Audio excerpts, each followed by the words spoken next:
Thank you, Mr Deputy Speaker, and I'd like to congratulate my honourable friend on his excellent maiden speech as well.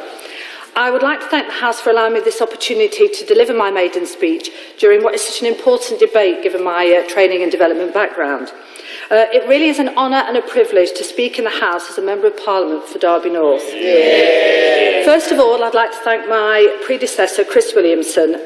Chris Williamson had a long history of being involved in Derby as a councillor, as a council leader, and then subsequently as the Member of Parliament. And none who met Chris can deny his passion and his knowledge that he had for Derby North.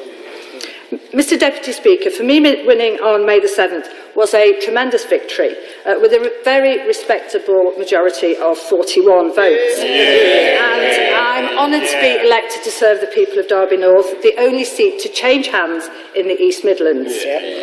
One of the first notes of congratulations that I had was from the Honourable Member for East Yorkshire. His note read, "Well done, an excellent result. Congratulations on becoming only the second Conservative MP to represent Derby North since the seat was created. Yours ever, Greg, the first Conservative MP."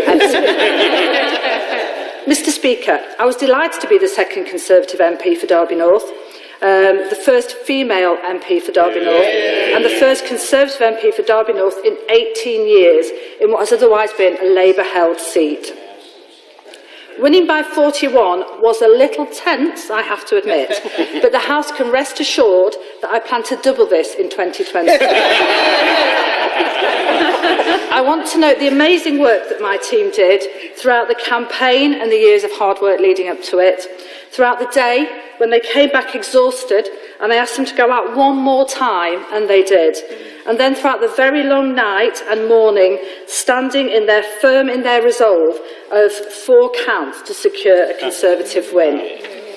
I'd especially like to thank my campaign manager, Miles Pattison, for his immense effort, his companionship and his sense of humour that kept me going in the hardest times.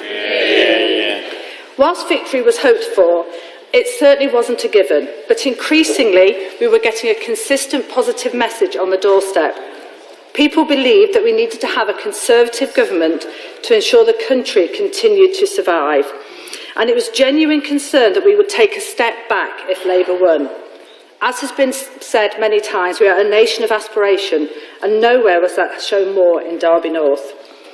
Mr Speaker, Mr Deputy Speaker, I've always had a keen interest in politics, but it's only recently that I've had the courage to pursue my dream of serving the people in Derby North.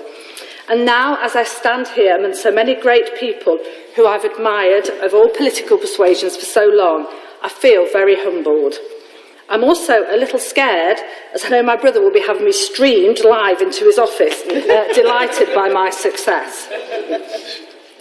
Since arriving, I've been notorious at getting lost, though now I can exit a broom cupboard with such confidence and dignity that it looks like I was meant to be there in the first place. I don't have a degree, I don't really have A-levels that I can talk about, but I do have common sense and a business background. For me, the economy has always been of paramount importance, with regeneration, production and growth central to this. And my background in retail and manufacturing has given me the opportunity to experience firsthand the impact that good management can make. I believe that we are the only party who can truly manage this country's economy and growth. Derby is a thriving city built on its long-standing engineering and manufacturing pedigree. And it's with great delight that we received the Chancellor 2 weeks ago in stunning Darley Abbey. As he visited one of our rail engineering firms, he announced that Midlands is Britain's engine for growth. And I can tell you that Derby North is the heart of the Midlands. Derby North has long been the unsung hero of industry. And as an example of our industrial heritage, we have an amazing regeneration project in Darley Mills, which was originally powered by the Derwents. This is one of the most complete cotton mill complexes established by Jedediah Strutt, and now houses all types of business, from IT to photography and independent gyms. In Derby North, you heard me say earlier that unemployment is down 64% since 2010. And we have a whole host of SMEs that continue to grow and thrive as a result of their hard work, vision and ambition. I plan to support the opportunity to grow and add even more apprenticeships to the 1,200 plus ones so far created in Derby North. Mr. Speaker, Derby is known for many things, Mr. Deputy Speaker, Derby is known for many things such as Joseph Wright, the artist, our ever-growing microbreweries, one of the most haunted pubs in England, probably haunted by my husband trying out those ever-growing microbreweries, and pikelets, a small oat cake, which I would recommend to all members of the House. It's also noted for its straight talking, and I hope to bring some good Derbyshire straight talking to this House. We also have a tremendous football team, Derby County, sorry we do, known as the Rams, and recently we had a new chairman, Mel Morris. Mel, as members will know, is a local businessman from Littleover in Derby North, and he's one of our great innovators and the creator of Candy Crush, a game which the Honourable Member for Amber Valley will confirm this fact. we are very fond of in Derbyshire.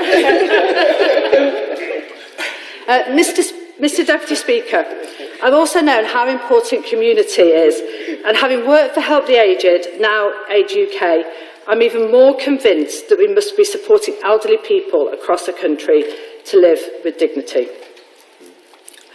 Having been involved with the Prince's Trust and latterly the YMCA, I recognise there are times when some young people just slip through the net, and I'll be working to provide some real solutions to these issues. When I was 17, I was unable to stay in the family home, and friends took me in for a while, which was really good. And we must make sure that people simply aren't left uncared for. Mental health is also a personal issue to me. My mum suffered from depression, prescription drug addiction and alcohol abuse throughout her life, and it was tragic to watch this beautiful, vibrant woman succumb to this illness. I have also experienced firsthand the tragic loss of my gorgeous and fun-loving cousin to suicide, a man who at the age of 36 took his own life as he thought he had no other option available. This cannot go on. We need to do something serious about it, and I am fully committed to helping us tackle mental health issues head-on, as it's a subject we must not ignore. So, Mr. Speaker, there is much to do in Derby North with business at the heart, and so much needs doing in the community with compassion at the heart. I made a promise on my election night that I would do my utmost for the people of Derby North, and I look forward to many years fulfilling this promise. Yeah.